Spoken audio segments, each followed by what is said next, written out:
తీసుకున్నప్పుడే ట్రోల్స్ గురించో విమర్శల గురించో ఆలోచించే తీరు మీద కాదు. ఒక నిర్ణయం మనకి ఫస్ట్ మనిషికి ఈ భూమి మీద వ్యక్తిగతం ఉంటుంది. వ్యక్తిగతంగా నేను ఎలా ఉండాలి, ఎందుకంటే ఎవరైనా ఎంతకాలం ఉంటాం, పుట్టిన కొద్ది రోజుల తర్వాత అందరం పోతాం. పోయే ఈ టైంలో ఎలా ఉండాలనేది నిర్ణయం తీసుకుంటాం. ఆ నిర్ణయంలో భాగంగా నేను తీసుకున్న నిర్ణయం ఒకవేళ కరెక్ట్ కాదని ట్రోల్స్ వస్తే అది సమాజం వాళ్ళ విమర్శకుల తాలూకా బాధ. దానికి నేను తలొంచి దానికి నేను భయపడి ఆ విమర్శలకు భయపడి నేను తలొగ్గే పరిస్థితి లేదు. నా నిర్ణయం ఇది, నా కుటుంబ పరిస్థితులు ఇవి, నా వ్యక్తిగత పరిస్థితులు ఇవి, ఈ పరిస్థితులను బట్టి నేను ఈ నిర్ణయం తీసుకోవాల్సి వచ్చిందని స్పష్టంగా తెలియజేశాను. అందుకే చెప్తున్నాను, నేను చొక్కా విప్పాను కాబట్టి నా పుట్టుమచ్చలు ఏంటో అందరికీ తెలిసాయి. అంటే కొంతమంది ఏమంటున్నారంటే దువ్వాడ శ్రీనివాసరావు అనే ఒక వ్యక్తికి ఫేమ్ ఉంది, ఆస్తి ఉంది, దాన్ని చూసి మాధురి గారు వచ్చారు. సో కొంత టైం వచ్చిన తర్వాత ఈవిడ కూడా అర్ధంతరంగా వదిలేసి వెళ్ళిపోతారు అని అంటారు. సో దానికి ఏంటి ఆ క్వశ్చన్ కి ఆన్సర్ నేను చెప్పకూడదు, ఆ క్వశ్చన్ కి ఆన్సర్ కూడా శ్రీనివాస్ గారే చెప్పాలి. నా దగ్గర ఏ ఆస్తి లేదు. నేను ఇప్పుడు కుటుంబానికి నా ఆస్తులన్నీ రాసిచ్చేసాను, మీకు తెలుసు. ఈ ఇల్లు నేనే కట్టాను. కానీ ఇల్లు కట్టక ముందు చెప్తాను, ఇల్లు కట్టక ముందు ఎన్నికల్లో రకరకాలుగా ఒక 6-8 నెలల్లో నాకు 2 సంవత్సరాల నుంచి భోజనాలు అన్ని ఏర్పాటు చేసిన మాధురియే ఎన్నికల్లో కూడా చాలా ఖర్చు పెట్టారు. ఈ ఇంటి నిర్మాణంలో కూడా కొంత అవసరమైతే ఖర్చు పెట్టారు. ఈ ఇంటి నిర్మాణం రిజిస్ట్రేషన్కి సంబంధించి 60 లక్షలు పార్వతీశం గారు అనే వ్యక్తికి ఇవ్వాలి. అంటే ఇంచుమించు 3-3.5 కోట్ల వరకు దీని మీద అప్పు ఉంది. ఈ అప్పున్న పరిస్థితిలో నా వాణి వచ్చి ఇంటిని కూడా రాసిచ్చేయి అంటే రకరకాల భావాలతో వచ్చారు ఆమె. ఒకటి తండ్రి దగ్గరికి పిల్లలు వస్తే డోర్ తీయడా, 2వ రోజు వచ్చి ఆమె తలుపులు విరగ్గొట్టి బ్లేడ్స్ పెట్టి కట్ చేసి ఎంటర్ అవ్వాలని చూశారు.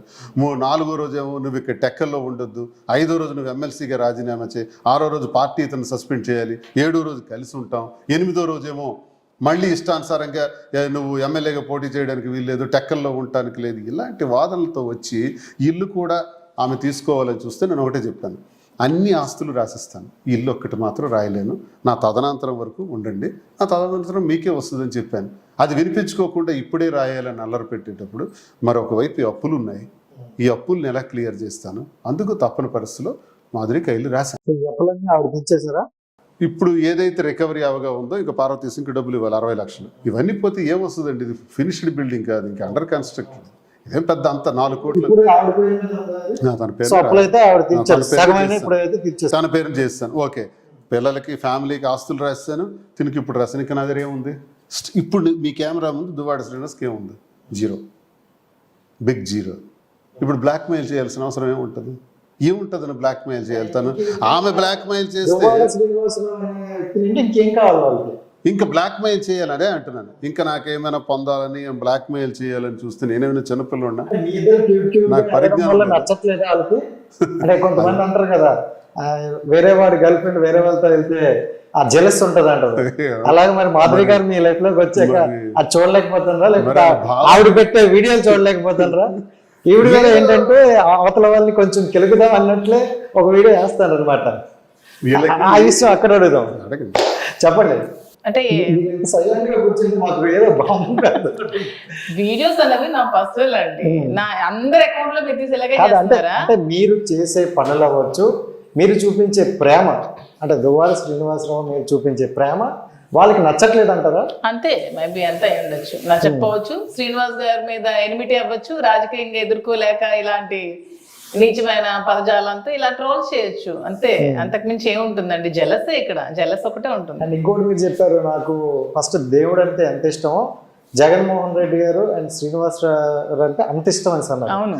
అంటే ఏంటి మీరు అంత ఇష్టం రావడానికి ఏం చేశారు ఆయన? ఎందుకంటే ఆయన ఇప్పుడు చెప్తున్న మాటల్లో నేనేం చేయలేదు ఇప్పటి వరకు, ఆవిడకి రూపాయి కూడా ఇవ్వలేదు, ఆవిడే నాకు పెట్టింది అంటున్నారు. నాకేం చేయక్కర్లేదండి, వాళ్ళు పేద ప్రజలకి వాళ్ళు ఆలోచించే విధానం, వాళ్ళు చూపించే విధానం అవి చూసి ఇన్స్పైర్ అయ్యారు. చాలా పెద్ద పెద్ద నాయకులు చేశారు కదా, మీరు శ్రీనివాస్ గారిని చూసాను కదా. అంటే దగ్గర ఉండడం వల్ల దగ్గర అయ్యారంటారా? దగ్గర అవ్వలేదు, మీరు అభిమానించి దేవుడిగా ఎందుకు అభిమానిస్తారంటే నేను చెప్తున్నాను, దేవుడిగా అభిమానిస్తారంటే క్వాలిటీస్ చూసి నచ్చాను అని చెప్తున్నాను. దేవుడిగా అభిమానించే వ్యక్తి ఇప్పుడు భర్తగా స్వీకరించాలనుకుంటాను, మరి అది కరెక్ట్ అంటే మీకు ఆల్రెడీ చెప్పాం కదా, మా పరిస్థితులు అలా మమ్మల్ని దగ్గర చేసే. సో ఇది ఇలా మేము కంటిన్యూ అవుతాను. వాణి అనే ఒక వ్యక్తి ఈ మ్యాటర్కి వెళ్ళకపోతే ఇంకా ఎన్ని రోజులైనా తెలియదా ఈ విషయం? మీరు ఇంకా అలానే ఎందుకు ఉంటారా? తెలియదు, మీకు తెలియకపోవచ్చు. మా నియోజకవర్గం అంతా తెలుసు 2 years నుంచి ఆమె ఏం చేసిందో, ఏం చేయడం వల్ల మేము ఇలా దగ్గర అయ్యామో అనేది అందరికీ తెలుసు. మీకు ఈ 2 నెలల నుంచి మీ మీడియాకి, మిగతా స్టేట్, ఈ 2 స్టేట్ల ప్రజలకి ఈ మధ్యన తెలిసింది. అంతేగాని ఇది 2 years నుంచి నడుస్తున్న వ్యవహారం. అది కూడా ఆమె డైవర్స్ కావాలి, సెటిల్మెంట్ కావాలనుకున్న తర్వాత ఒక తోడు కావాలని దగ్గర అయ్యాము. అంతేగాని ఎవరికి అన్యాయం చేసి ఎవరికి దీంట్లో మా వల్ల ఎవరికి అన్యాయం జరగలేదు. జనరల్ గా 2020 ఎలా ఉందంటే ఇప్పుడు అంటే ఈ పర్టికులర్ 20 years తర్వాత నుండి లవ్ అనేది సిన్సియర్గా ఉన్న లవ్ అనేది అక్కడ కనిపించలేదు. మనకు తెలుసు అంటే యంగ్ స్టూడెంట్స్ అవ్వచ్చు ఎవరైనా. బట్ మీ ఇద్దరు బాండింగ్ చూసుకుంటే ఆయన మీ మీద చూపించే ప్రేమ కావచ్చు, మీరు ఆయన మీద చూపించే కేర్ కావచ్చు, మాకేదో 16 ఆ టైంలో ఉన్న ఫీల్ అనిపిస్తుంది. ఎలా అసలు కనెక్ట్ అయింది మీ ఇద్దరికి ఆ బాండింగ్ అసలు అర్థం అవట్లేదు. ఏంటిది అట్రాక్షన్ అని చెప్పుకోవడానికి, ఇన్ఫాక్చుయేషన్ అని చెప్పుకోవడానికి మేము చిన్నపిల్లలం ఇప్పుడు కాదు. లేవు మేము అవన్నీ. ఆస్తులు అంటే నాకన్నా ఎక్కువ తనకే డబ్బు ఉంది. మేము చిన్నపిల్లలం కాదు. మా ఇద్దరి మధ్యన ఉన్న ప్రేమ గాని, బంధం గాని చాలా పవిత్రమైనవి, చాలా స్వచ్ఛమైనవి. అంతే. సో ఈ ప్రేమను ఏ విధంగా చూసుకోవచ్చు మనం? అంటే ఈ స్వచ్ఛమైన ప్రేమలాగే చూసుకోవచ్చా? అంటే స్వచ్ఛమైన ప్రేమగా మాత్రమే చూసుకోండి. అదే మా మధ్యన ఉన్నది. ఎక్కడ తప్పు పడతారంటే నాకు పెళ్ళయింది, ఆమెకు పెళ్ళయింది కాబట్టి తప్పు పట్టే అవకాశం వచ్చింది సొసైటీకి. కానీ ఇలా మనసులు మమ్మల్ని అలా కలిపి ఏదో ఒక బాండింగ్, గత జన్మలో లింక్ ఏదైనా ఉండకపోతే ఇవన్నీ జరుగుతాయి. ఏదైనా కర్మ ఫలితమే అంటాం కదా. మనం చేసే ప్రతి అడుగు కూడా కర్మ సిద్ధాంతమే. నేను కర్మ సిద్ధాంతాన్ని నమ్ముతాను. జనరల్గా సార్ అంటే ఇలాంటి వర్డ్స్ మాట్లాడచ్చు లేదు కానీ అంటే యంగ్ ఏజ్ లో ఉంటే ఇది ఏదో ఒక ఫిజికల్ రిలేషన్షిప్ కోసం ఇలా అంటారు సార్. అంటే ఈ ఏజ్ లో ఏంటంటే ఇప్పుడు మీరు అన్ని చూసేసారు, ప్రపంచం మొత్తం చూసేసారు. ఇలాంటి ఫిజికల్ రిలేషన్షిప్ లో కావాలంటే మీ చుట్టూ అంతా ఉంటాయి. బట్ ఈ టైంలో మీకు వచ్చిందంటే ఆ లవ్ ఎందుకు నాకు అవసరం లేదు, ఆమెకి డబ్బు ఉండి, హోదా ఉండి, అన్ని ఉండి ఆమెకి అవసరం లేదు, నాతో ఉండాల్సిన అవసరం లేదు. దయచేసి అందరూ అర్థం చేసుకోవాల్సిన విషయం. ఏదో ఫిజికల్ రిలేషన్ కోసమే అనుకుంటే ఇలా ఉండాల్సిన అవసరం లేదు, ఎలా అయినా ఉండొచ్చు. కానీ అలా అని నేను నా జీవితంలో ఎవ్వరూ మహిళలు నా దగ్గర రాలేరా, నాకు ఎంతమంది స్నేహితులు లేరా, ఎంతమంది పరిచయాలు లేవా, ఎప్పుడు అలాంటి మచ్చలేదు నా పైన. దువ్వాడ శ్రీనివాస్ ఫలానా మహిళతో ఇలా బిహేవ్ చేశారని ఒక మహిళనే చెప్పొచ్చు, లేకపోతే ఒక అపవాదనే ఉండొచ్చు. అది ఎక్కడ మీరు టెక్కలు మొత్తం తిరగండి, ఇదేంటంటే అంతే వేళ విశేషం, విధిరాత, అది అలా ఆ రకంగా రావాల్సిన పరిస్థితి వచ్చింది ఏంటో. ఇదంతా దైవలీల. ఇంకోటి సార్ ఇప్పుడు మనకి నేను వెంకటేశ్వర స్వామిని నమ్ముతాను, వెంకన్న స్వామి లీల ఇదంతా. అందులో నిజమైన ప్రేమ ఏజ్ లోనే ఉంటుంది, ఇంతకు ముందు ఉన్నది నిజమైన ప్రేమ ఎలా అవుతుంది? కరెక్టే. కానీ మరి సార్ చూసుకుంటే ఎక్కడ ఎన్ని ఇంటర్వ్యూలో చూసినా చిన్నపిల్ల సార్ అంటారు. సో ఎందుకు అంత నాది 58, అది 34. అతనికి నేను చిన్నపిల్ల కనిపిస్తున్నానేమో, నేను చిన్నపిల్లని కాదు. ఇప్పుడు నాకు 55 సంవత్సరాల వయసులో ఇక్కడ రానున్నటువంటి, ఇప్పుడు ఆరోగ్యంగా ఉన్నాను, ఓకే, బీపీలు, షుగర్లు, ఏ డిసీజ్ లేదు. అది నా క్వశ్చన్ కూడా అదే సార్. యాక్చువల్లీ అంటే ఇప్పటి వరకు ఏంటంటే మనకి 20 నుండి 50 వరకు ఓకే ఎలాగైనా సాగిపోతుంది, ఏ తిన్నా అరిగిపోతుంది. సో 50 తర్వాత ఉండేదంటే క్రిటికల్ టైం అనమాట. సో సడన్ గా ఒక టైంలో ఏదైనా జరిగిన అలాంటి టైంలో కూడా మీరు తోడు ఉంటారా? ఎందుకంటే కెమెరాల గురించి అడుగుతున్నాను. 100% అతనితో లైఫ్ లాంగ్ ఉంటాను, అతనికి నచ్చినట్టు ఉంటాను, అతనికి ఇలాగే కేరింగ్ గా చూసుకుంటాను. 100% నా సపోర్ట్ అతనికి ఉంటుంది. ఈ మధ్య కన్న తల్లిదండ్రులని మనం చూసుకుంటే ఆ టైం లేదనో లేకపోతే ఇంకోటనో వృద్ధాశ్రమంలో వేసే ఆ మనసును చూసిన టైంలో మీకంటూ మనసుకు ఒక వ్యక్తి నచ్చారని వచ్చి ఆయన నేను మొత్తం చూసుకుంటానని వస్తున్నారు. సో ఇది మీది ఎలా ఉందంటే 4 గోడల మధ్యన లేదు, సమాజం మొత్తం వెళ్ళిపోయింది కాబట్టి ఇక మీద ఏం జరిగినా మీ మీద ఫోకస్ పెడతారు. సో మీరు ఇంకా లైఫ్ లాంగ్ ఆయన చెయ్యి వదలకుండా ఉంటారా? 100%. ఆమె కష్టంగా నాకు అదృష్టం. ఇదేనా సార్ రైనింగ్ సెట్ అయింది. ఇప్పుడు అదే మీకు చెప్తున్నాను, ఈ రోజు వరకు ఒక టాబ్లెట్ మింగాల్సిన అవసరం నాకు రాలేదు, అంటే హెల్త్ బాగుంది. సో ఎన్నాళ్ళు భగవంతుడు ఇలా ఇస్తాడు, ఈ ఊపిరులు ఎన్నాళ్ళు ఇస్తాడు, ఉన్నంత వరకు ఓకే. ఏదైనా మనుషులమే కదా, అల్టిమేట్గా ఏదో ఒక రోజు ప్రాబ్లం వస్తుంది. ఆ ప్రాబ్లం వచ్చేటప్పుడు తనకు కష్టం, నన్ను మోయటం. కానీ నాకు ఇష్టం. అక్కడ విన్నారా సార్? వినిపించింది డైలాగ్. అదే కదా నా అదృష్టం అంటున్నాను. నన్ను ఎవరు చూస్తారు ఇప్పుడు? సార్ డబ్బున్నా సరే, ఎంతున్నా సరే, ఆఖరికి చూసేవాళ్ళు ఎవరు ఉండరు సార్. మనిషి అన్నాక పోయినాక, మనిషి అవసాన దస్తులో ఉండేటప్పుడు ఎవ్వరూ మన వైపు చూడరు. ఒంటరిగా వస్తాం, రాజేంద్ర ప్రసాద్ గారి పాటల ఒంటరిగానే పోతాం. కానీ ఒంటరిగా వచ్చి ఒంటరిగా పోయేదిలో నీతో నేను ఉంటాను అని ఎవరైనా వ్యక్తి వస్తే అది భగవంతుడి తాలూకా లేలే తప్ప అది అదృష్టమే, మన గత జన్మలో చేసుకున్న అదృష్టమే. అది మంచిగా చెడా పక్కన పెడితే ఇప్పుడు నా ఏజ్లో నాతో ఉంటాను అని వచ్చేవాళ్ళు ఎవరు ఉంటారు? ఇంకే నాతో పని చేయించుకున్న వాళ్ళు ఉంటారు, నా దగ్గర మేలు పొందే వాళ్ళు ఉంటారు, నిలబడేవారు ఎవరు ఉంటారు? ఎంతో మందికి నేను హెల్ప్ చేశాను, ఎంతమందికో ఈ చేతులతో ఈ 25 సంవత్సరాలు హెల్ప్ చేశాను, వాళ్ళు ఎవరు లేరు. ఇంకోటి సార్, మన అనుకునే వల్ల ఇప్పుడు మనతో లేనప్పుడు ఎవరో ఏంటో తెలియని ఒక వ్యక్తి నీతో నేను ఉంటా, జీవితాంతం ఉంటానని ఒక భరోసా వచ్చినప్పుడు అంతకన్నా అదృష్టం. అందుకే సినిమా తీస్తామంటున్నారు. ఇది ఒక మధ్యతరగతి కుటుంబీకుడు ఒక రాష్ట్ర స్థాయిలో ఒక ఎమ్మెల్సీ స్థాయికి ఉన్నత స్థాయికి రాజకీయంగా రావటం, వ్యాపార రంగంలో ఉన్నత స్థాయికి రావటం ఎలా వచ్చాడు, ఇది యువతకి చాలా అవసరమైంది. 2, ఇతని కుటుంబ నేపథ్యం ఏంటి, ఎలా ఉంది, కుటుంబంలో వచ్చిన ఇబ్బందులు ఏంటి, మరో కోణం. ఈ ఆఖరిలో 58 సంవత్సరాలు ప్రేమ కోణం. ఇవన్నీ కూడా కథ చాలా బాగుంది. నేను దీన్ని తీస్తామని అనుకుంటున్నాను, చాలా మంది వస్తున్నారు. అండ్ అంటే మాధురి గారు, మీరు చూసుకుంటే స్టార్టింగ్ నుండి well educated and me family కూడా బ్యాక్గ్రౌండ్ కూడా చాలా బాగుంది. సో ఇప్పుడు మీకంటూ ఒక అంటే పిల్లలు ఆ ఫ్యామిలీ అని ఉండిన తర్వాత కూడా ఒకరి మీద ఇష్టం వచ్చింది, అది ఎందుకు వచ్చింది ఏంటనేది అది భగవంతుడు లేదు. ఇలాంటి టైంలో మీరు కొన్ని ఫేస్ చేస్తారు అనమాట. ఎలాంటి స్త్రీకి రాని కొన్ని డైలాగులు అవ్వచ్చు, కొన్ని మాటలు అవ్వచ్చు మీ వరకు వస్తున్నాయి అన్నమాట. మీకు అనిపించింది ఎప్పుడైనా అవసరమా ఇది ఇంతమంది చేత నేను మాటలు కాయడం అని? ఈ మనిషి కోసం పర్వాలేదు ఇవన్నీ ఫేస్ చేసిన అనిపించింది. సార్ ఏదైనా గోల్డ్ గట్ లోపల హార్ట్ గోలే ఇస్తే పట్టుకొని నిలబడతా సార్. అక్కడ డైలాగ్ మామూలు లేవు. మనిషి కోసం ఎన్ని ఫేస్ చేసినా తక్కువే అనిపించింది. సో ఆ మనిషిలో మీకు నచ్చిన అండ్ ఫస్ట్ క్వాలిటీ ఏంటి? ఈజ్ వెరీ జెన్యున్ అండి, ఎప్పుడు అబద్ధం చెప్పరు. ఇంతమంది మీడియా ముందు, ఇన్ని ఛానల్స్ ముందు మాట్లాడారు కదా, ఏ ఒక్కరోజు కూడా ఎప్పుడు అబద్ధం అనేది చెప్పలేదు నాకు తెలిసి. అతను చెప్పరు కూడా, నాకు తెలిసి అబద్ధం అనేది అతను ఎప్పుడు కూడా మాట్లాడరు. చాలా నిజాయితీగా ఉంటారు, చాలా పర్ఫెక్ట్గా ఉంటారు, చాలా జెన్యున్, చాలా కైండ్ హార్ట్, చాలా ఎమోషనల్. అతని కోసం అతను కనిపించిన అంత ఫెరోషియస్, ఇంత ఫైర్ బ్రాండ్ కూడా చాలా ఎమోషనల్ యాంగిల్ ఒకటి ఉంది అతని మనసులో. చూసారు? ఇవన్నీ నేను దగ్గర నుండి చూస్తాను. సూపర్. చూసుకుంటే మీరు అంటే ఒక కార్యకర్తగా వచ్చేటప్పుడు ఏంటంటే పార్టీ కోసం పనిచేయాలి, పార్టీకి నేను రికగ్నిషన్ అవ్వాలి, నా కష్టం వల్ల వాళ్ళకి కనిపించాలి అని అనుకుంటారు. ఆ వేలో వెళ్తున్నప్పుడు మీకు ఈయన చేసే వర్క్ అవ్వచ్చు, ఏదైనా నచ్చింది అంటారు. సో పర్టికులర్గా ఆయన అంటే కొంతమంది అంటారు కొన్ని స్వార్థంగా పనిచేయొచ్చు, కొంతమంది ప్రజల కోసం చేస్తారంటారు. సో శ్రీనివాసరావు గారు స్వార్థం కోసం చేస్తారా, ప్రజల కోసం చేస్తారా? స్వార్థంగా పనిచేసే నాయకుడు అయితే ఈ పాటకి కొన్ని వేల కోట్ల అతని దగ్గర ఉండాలి, అన్ని తిరిగి పోగొట్టుకున్నారు. స్వార్థంగా థర్మల్ పవర్ ప్లాంట్ కదండి, అది జరిగినప్పుడు వాళ్ళు వచ్చి ఇతనికి 30 crores అమౌంట్ ఆఫర్ చేశారు, ఒక సూట్ కేసా పట్టుకొని. అది నియోజకవర్గం ప్రజలందరికీ తెలుసు. తృణప్రాయంగా అసలు అది వద్దని చెప్పి తను అక్కడి నుంచి వాళ్ళని పంపించడం జరిగింది. అంత నిజాయితీ ఉన్న మనిషి. ఈ రోజుల్లో 30 crores ఏంటి యాడ్ చేయడం? ఈ సీన్ ఇంకా చూపించలేదు యాక్చువల్ గా. నిజంగా వాళ్ళు 30 crores అమౌంట్ తీసుకొచ్చి ఇతనికి ఆఫర్ చేయడం జరిగింది. అసలు అతను తీసుకోలేదు. అప్పట్లో వాణి చాలా ప్రెజర్ చేసింది ఇతనికి తీసుకోమని. అప్పటి నుంచి కూడా గొడవలు ఇంకా ఎక్కువయ్యాయి. ఆవిడ తీసుకోమని, నాకు ప్రజలు ఈ నీతి నిజాయితీ నాకు వద్దు, డబ్బే కావాలని చాలా ప్రెజర్ చేసింది ఇతనికి. అయినా అసలు తీసుకోలేదు.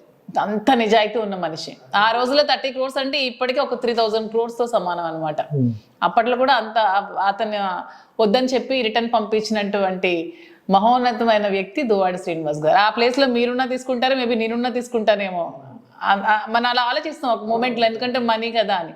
అస్సలు అలా అది 35 గ్రామాలండి, 35 గ్రామాలు ఒక పవర్ ప్లాంట్, థర్మల్ ప్లాంట్ పెట్టడం వల్ల మత్స్యకారులు, స్వదేశీ మత్స్యకారులు, రైతులు జీవన విధానం దెబ్బతింటారు.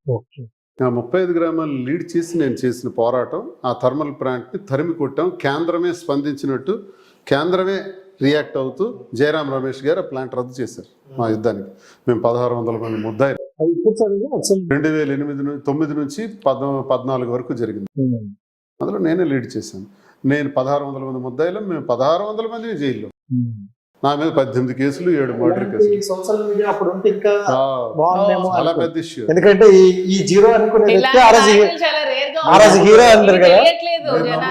200 పోలీస్ ఇంటిని సరెండర్ చేశారు. 200 పోలీస్ బయటకు వస్తే కాల్ చేయటం. ఇది 2011 ఫిబ్రవరి 22వ తారీఖు 25న పోలీస్ కాల్పులు జరిగాయి, 3 చనిపోయారు. నన్ను జైల్లో పెట్టేశారు. ఒకవేళ 22 నేను బయటికి వస్తున్నప్పుడు నన్ను కాల్చేద్దామని చూశారు. కొంతమంది సీనియర్ ఆఫీసర్స్ నన్ను అరెస్ట్ చేసేసారు. అరెస్ట్ చేసి అక్కడ ఫైరింగ్ ఓపెన్ చేశారు. లేకపోతే నేను పోయి ఉండేవాడిని. నాకు దీనిలో నేను పోవటానికి సిద్ధపడి వెళ్ళాను ఉద్యమానికి. అంటే ఇలాంటివి చూసి వచ్చి ఆలోచించారు. ముందు నుంచి తమ స్వార్థం గురించి ఆలోచించుకుంటూ ఈ రోజు అంటే నాకు వామపక్ష భావాలు మొదటి నుంచి కమ్యూనిస్ట్ భావాలు ఎక్కువ ఉండేటువంటి. ఏదైనా సరే నిజాయితీ. అందుకే మీరు ఎవరైనా నా జన్మ శత్రువుకైనా చెప్పమనండి నేను లంచం తీసుకున్నానని. జన్మ శత్రువు టెక్కర్లో ఉంటారు, అలాంటి వాళ్ళకి ఇలా చెప్పమనండి. లంచం తీసుకున్నానని కానీ, లేకపోతే అధికార దుర్వినియోగం చేశానని కానీ, ఒకటి దగ్గర తిన్నానని కానీ చెప్పమనండి. ఇది నాకు రావు. అప్పట్లో సోషల్ మీడియా ఉంటే ఇప్పటికీ చరిత్రలో ఒక పేజ్ ఉండేది. అదే క్రెడిబిలిటీ. ఆ స్టోరీ మీద సినిమా కూడా తీశారు అప్పుడు నారాయణమూర్తి. రాని చోట సోషల్ మీడియా ఉంది, అవసరం అయిన చోట అదే అంటున్నా. నా మంచి పనులు అతను చేసినటువంటి ఇవి ఎవరు చూపించట్లేదు.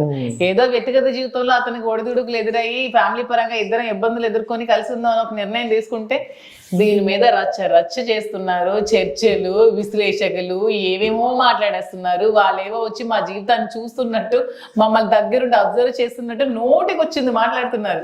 ఏంటేంటో విశ్లేషకులు అంటే ఏంటేంటో చెప్పేస్తున్నారు. చాలా ఫన్నీగా అనిపిస్తున్నాయి నాకు చూస్తుంటే. కామెడీ నవ్వుకుంటున్నాను నేను. వాళ్ళ ఇంట్లో ఏం జరుగుతుందో వాళ్ళకి కనిపించదు. వాళ్ళ మొగుడి పిల్లలు ఏం దెబ్బలాడుకుంటున్నారో వాళ్ళకి కనిపించదు. వాళ్ళ మొగుడు బయటకు వెళ్ళాక ఏ అమ్మాయితో వెళ్తున్నాడో దానికి కనిపించదు. ఇది మాత్రం బయటకు వచ్చి కూర్చొని పెద్ద చర్చ, పెద్ద మాట్లాడటం. ఏదో మైక్ దొరికింది కదా, మీడియా దొరికింది. వాణికి డబ్బు కోసం శ్రీనివాస్ మోసం చేశాడు, మాధురికి డబ్బు కోసం శ్రీనివాస్ మోసం చేశాడు అంటారు. అయ్యో అమ్మా, డబ్బు కోసం మోసం చేయాలనుకున్నవాడు అప్పట్లోనే 30 కోట్లు తీసుకునేవాడు తల్లి. ఆవిడికి దమ్ముంటే ఒకసారి టెక్కలు వచ్చి మారువేషంలో వచ్చి మొత్తం ఎంక్వైరీ చేయాలి. ఆవిడేదో బహుముఖ ప్రజ్ఞరాలు ఇలాగే చెప్తారు. దయచేసి రాంగ్ మెసేజ్ ఇవ్వకండి. నేను దొంగనైతే దొంగని చెప్పండి, మంచి అయితే మంచి అని చెప్పండి. కానీ పార్టీ పరంగానో ఇంకో జానర్లోకి వెళ్ళిపోయారు అనుకోండి, మీ విశ్లేషణ కరెక్ట్ అవ్వదు. కృష్ణకుమారి గారు ఇలాంటి పెద్ద ఆవిడకి నేను చెప్తున్నాను, మీరు వచ్చి తీసుకోండి. దువ్వాడ శ్రీనివాస్ లంచమే తీసుకొని వ్యక్తి కింద ఈ నియోజకవర్గంలో ఉంటే, ఆఫ్టర్ ఆల్ ఒక స్త్రీ ధనం కోసం అసలు ఆలోచించేవాడే. 91వ సంవత్సరంలో నాకు 3 కాలేజీలు ఉండేవి. అదే దాని గురించి అడగాలి సార్. యాక్చువల్ ఏంటంటే, అంటే మీ సతీమణి గారు ఏమన్నారంటే, ఒక లుంగితో వచ్చారు, తనకి దువ్వాడ శ్రీనివాసరావు అనే వ్యక్తికి రూపాయి కూడా లేకపోతే మేము మా నుండి ఇంత సంపాదించారని మీకు తెలుసు, అది విన్నాం కూడా. సో అంటే జీరోగా వచ్చిన అతన్ని హీరోగా చూపించడం ఇప్పుడు మా మీద వ్యతిరేకంగా ఉన్నారు. వాణి 93 లుంగి షర్ట్ తో వచ్చానన్నది కదా. నా వివాహం 94లో వివాహం జరిగితే 91కే నాకు కాలేజీలు ఉన్నాయి. అప్పటికి నాకు 26-27 సంవత్సరాలకే నేను కాలేజీ వ్యవస్థలు స్టార్ట్ చేశాను. ప్రైవేట్ జూనియర్ కాలేజ్ 3 ఈ శ్రీకాకుళం జిల్లాలోనే పాతపట్నం, మెలియాపుట్టి, సారవకోట, పలాసలో ఒక ట్యూటోరియల్స్. అంటే 650 మంది విద్యార్థులు. అది ఎంక్వైరీ చేయండి, అది కూడా ఎంక్వైరీ చేయండి. శ్రీనివాస్ ఈ 3 కాలేజీలు, పలాసలో ఉన్న ఆల్ఫా ట్యూటోరియల్ ఎవరిది, దీని మేనేజ్మెంట్ ఎవరు అని మీరు పాతపట్నం వెళ్ళి అడిగినా, మెలియాపుట్టి వెళ్ళి అడిగినా, సారవకోట వెళ్ళి అడిగినా ఇప్పుడు కూడా చెప్తారు ఈ కాలేజీలు ఎవరు అని. నేను చెప్తే అబద్ధం కింద ఉంటారు కదా. నేను టీచర్, నా దగ్గర పనిచేసిన టీచర్సే ఆ విద్యా సంస్థలు వాళ్ళకి ఇచ్చేసాను, మీరే రన్ చేసుకుంటాను. తర్వాత నేను గ్రానైట్ ఫీల్డ్కి వచ్చాను 99లో. అప్పటి వరకు నేను 91 నుంచి రన్ చేసిన విద్యా సంస్థలు వాళ్ళకి ఇచ్చేస్తాను. వాళ్ళు రన్ చేసుకుంటున్నారు కూడా ఇప్పుడు కూడా. నాతో పనిచేసిన స్టాఫ్, నా దగ్గర చదివిన విద్యార్థులు చాలా మంది ఉన్నారు. లేదు, బిజినెస్ మార్చాను. ఈ విద్యా సంస్థలను ఇలా కంటిన్యూ చేయటం వల్ల నాకు ఎందుకు పెద్దగా ఫీల్డ్ మార్చుదామని గ్రానైట్ ఫీల్డ్కి వెళ్ళాను. ఇది ఆల్ఫా జూనియర్ కాలేజ్ అని, ఇది మెలియాపుట్టిలో. ఇది ఒక కాలేజ్ 91కే పెట్టాను. అప్పుడు నేను నా స్టాఫ్. ఇది ఎప్పుడండి? 91 సంవత్సరం. నా మ్యారేజ్ 94. అంటే 94 నేను లుంగి షర్ట్ తొలగుంటాను. 94లోనంటే ఎప్పుడో మా మామగారు రాఘవరావు, అదే వాణి తండ్రి, 350 బిల్లు ఉంటే లాడ్జీ కట్టాడంటే అప్పుడు నేను సనగలుతున్నానంట. ఇలాంటి మాట్లాడి ఒకవేళ ఓకే అనుకుందామండి, పోనండి వాళ్ళ వెర్షన్కి వెళ్దాం, వాళ్ళ వల్ల నాకు రాజకీయం వచ్చేసింది. కృష్ణకుమారి గారు అదే అంటారు, వాళ్ళ వల్ల రాజకీయం వచ్చేసింది. రాఘవరావు ఎమ్మెల్యేవో, ఎంపీవో, మంత్రి ఏమీ కాదు కదా. ఆఫ్టర్ ఆల్ ఒక ఎక్స్ఎంపీపీ.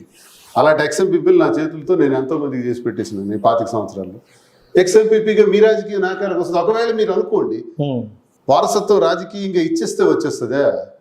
కష్టపడాలి, రాత్రనక పగలనక 25 సంవత్సరాల కష్టమే ఈ రోజు నా ఈ స్థితి. ఒకవేళ ఇచ్చేస్తే వచ్చేస్తుంది అనుకోవటం చాలా పొరపాటు. రజనీకాంత్ గారు ఒక సినిమాలో అంటారు, ఆ కష్టపడందే ఏది రాదు, వచ్చినా నిలబడదు అని. కాబట్టి బెండు తెగిపోద్ది. ఇది ఇచ్చిస్తూ వచ్చేసింది కాదు. వాణి కుటుంబంలో 25 మంది ఉన్నారు, పెద్ద పెద్ద ఆఫీసర్లు ఉన్నోళ్ళు వీళ్ళందరూ ఉన్నారు. ఏం వాళ్ళు రాజకీయాల్లో వచ్చి రాణించలేదు. వాణి కుటుంబంలో 100 కోట్లైన క్షణతృణపాయంగా పెట్టగలిగినటువంటి మరిది ఉన్నాడు, ఏం రాలేదు.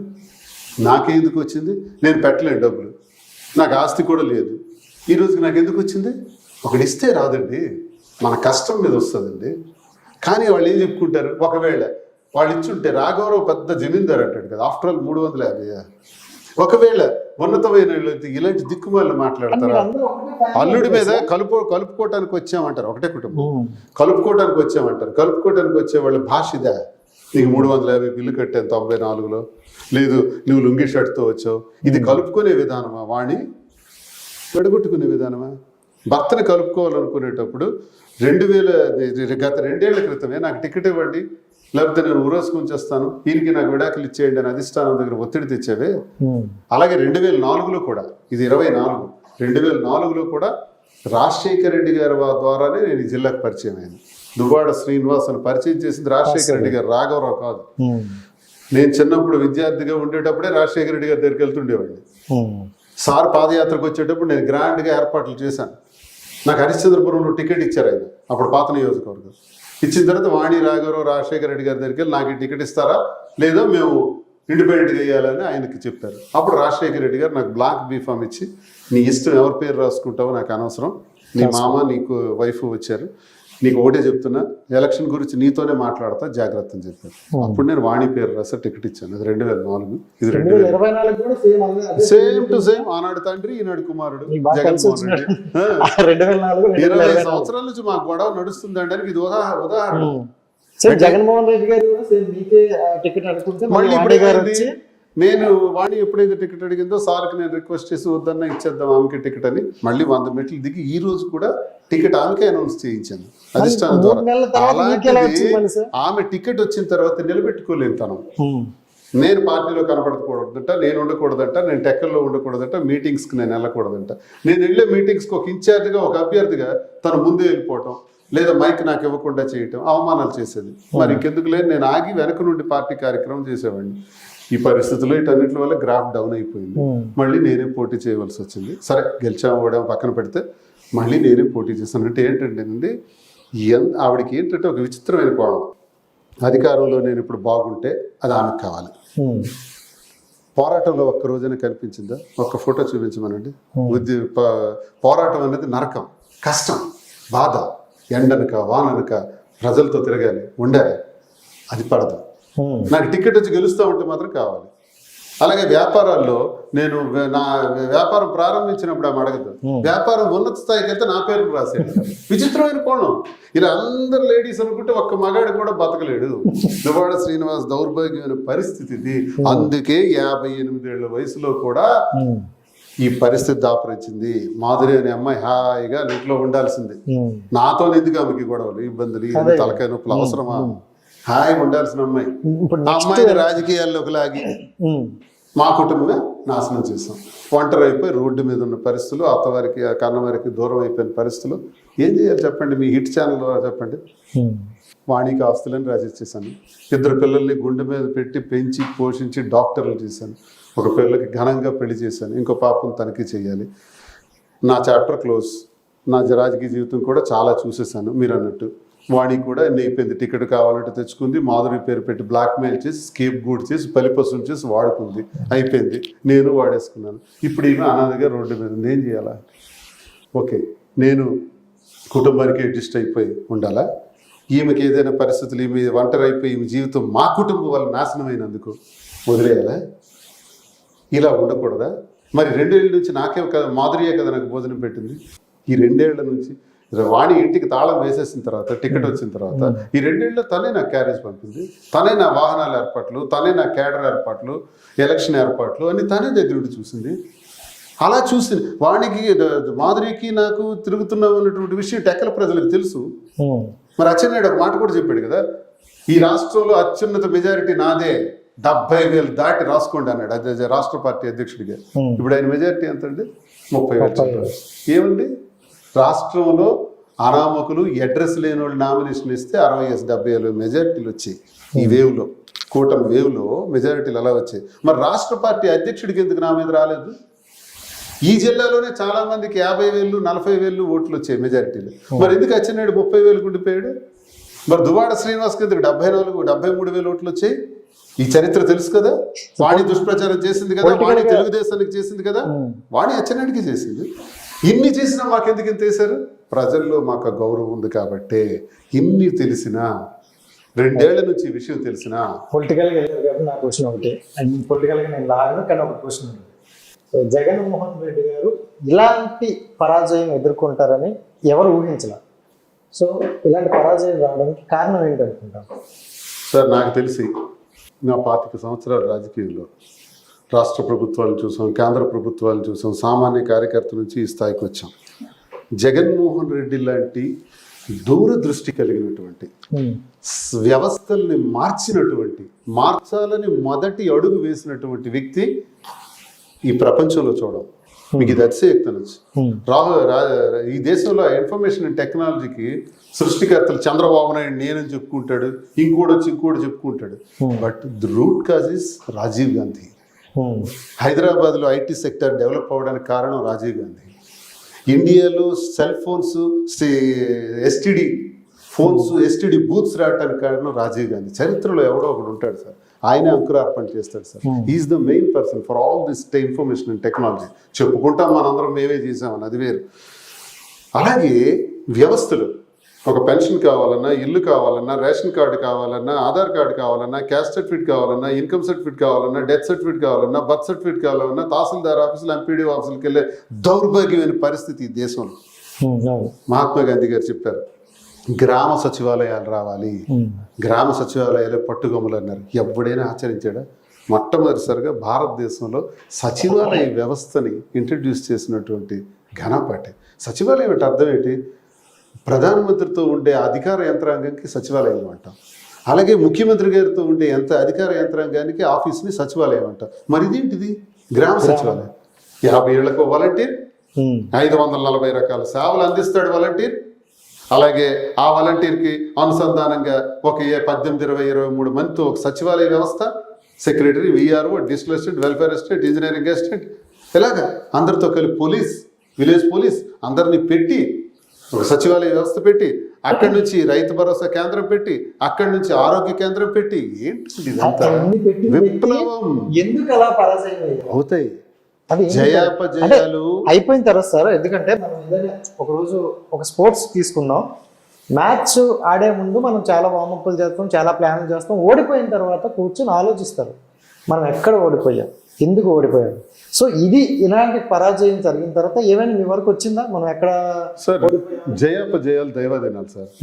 గెలిచిన ఓడినా కాంగ్రెస్ పార్టీ దేశంలో నేటికి 20 సంవత్సరాలు లేకపోయినా రాజీవ్ గాంధీ గురించి నేను చెప్తున్నాను, అతని కారణం. అలాగే చరిత్రలో జగన్మోహన్ రెడ్డి ఈ చరిత్ర సృష్టించడానికి కారకుడని చెప్పుకుంటాం. ఆ రోజు వస్తుంది. అయితే ఓడిపోయాం, దానికి ఏముంది?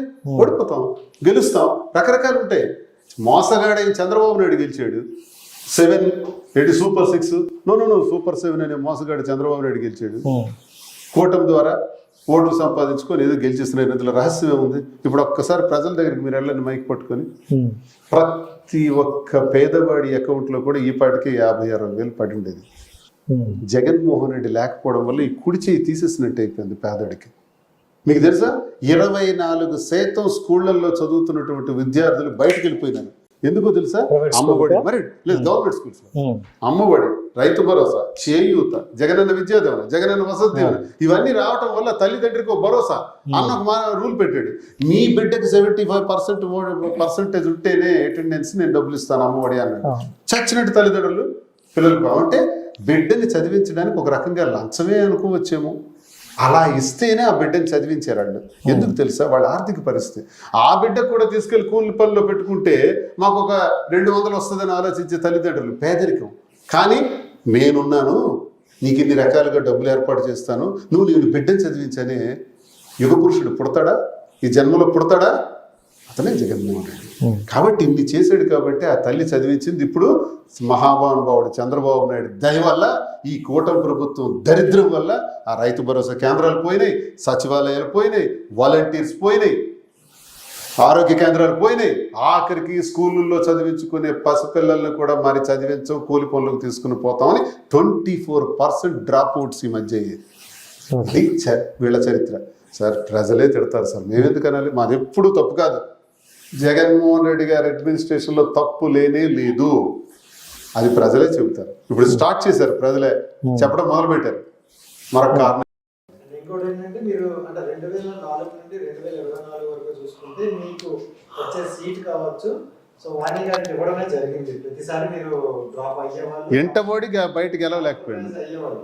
ఇప్పుడు నెక్స్ట్ వచ్చే ఎలక్షన్కి మాధురి గారికి ఇచ్చే అవకాశం ఉందా? మీరే టికెట్లతో నాకు పని లేదు సార్. నాకు పార్టీ, జగన్, ప్రజలు అంతే. నేనేదో పోటీ చేస్తాను అనే స్వార్థం తల అయితే వాడికి ఎందుకు ఇస్తాను? 2004లో ఎందుకు ఇస్తాను? 2024లో ఎందుకు అధిష్టానానికి రిక్వెస్ట్ చేసాను ఇవ్వాలంటే? ఇప్పుడున్న చూసుకోవచ్చు, సోషల్ మీడియాలో చూసుకుంటే ఆవిడకంటే ఒక ఫాలోయింగ్ ఉంది కదా. సో ఇప్పుడు ఎవరికైనా కావాల్సింది అదే కదా. పోటీ ఎవరు చేస్తారో నాకు అనవసరం సార్. మాధురియా ఇంకోళ్ళ నాకు అనవసరం. నేను జగన్ మనిషిని, పార్టీకి కార్యకర్తగా ఉంటాను, ప్రజల కోసం అండదండలుగా ఉంటాను. ఇది నా మోటోస్. వాణి గారు, మాధురి గారు ఇద్దరు పోటీ చేస్తే మీ సపోర్ట్ ఎవరికి ఉంది? వాణికి నాకు సంబంధం ఏంటి? ఆల్రెడీ కోర్టులో కేసు ఉంది కదా. కదా కోర్టులో కేసు ఉంది. మారుతుంటాయి. వాణి ఎక్కడ వైసీపీలో ఉంది? వాణి టీడీపీ కదా చేసింది. వాణి మనం టీడీపీ చేసింది. అడగండి, వాణి టీడీపీకి చేసి మళ్ళీ వైసీపీలో టికెట్ అడుగుతుంది. మనం మీరు చూసుకుంటే టీడీపీకి పోటీ చేస్తే చేసుకోండి, నాకేం సంబంధం. కాంగ్రెస్ హిట్ టీవీ యాప్, ఇందులో short news, live news, entertainment shows, movies, digital magazines తో పాటు మీ జిల్లా వార్తలను కూడా ఫ్రీగా చూడొచ్చు. ఇంకెందుకు ఆలస్యం? వెంటనే హిట్ టీవీ యాప్ ని డౌన్లోడ్ చేసుకుని ఫ్రీగా ఎంటర్టైన్మెంట్ పొందండి. Hit TV app. Hit TV app. Please download hit TV app. Hit TV app ని ఫ్రీగా డౌన్లోడ్ చేసుకుని ఎంజాయ్ చేయండి. మీకు నచ్చిన ఎంటర్టైన్మెంట్ కోసం హిట్ టీవీ యాప్ ని ఫ్రీగా డౌన్లోడ్ చేసుకుని ఎంజాయ్ చేయండి. హిట్ టీవీ యాప్ ని డౌన్లోడ్ చేసుకుని ఆస్వాదించండి, ఆశీర్వదించండి. ఇంతమంది సెలబ్రిటీలు హిట్ టీవీ యాప్ ని డౌన్లోడ్ చేసుకోండి అని చెప్తున్నారంటే ఎంత మంచి యాప్ ఆలోచించండి. అమెరికా అమెరికా అమెరికా అమెరికాలో చదవాలనుకునే వాళ్ళకి విశ్వసనీయమైన పేరు మన శౌర్య కన్సల్టెన్సీ. UK లో 1 year masters. UK లో 1 year masters. 2 years work permit up to 5 years visa. Contact Saurya Consultancy. Contact 89851 89851.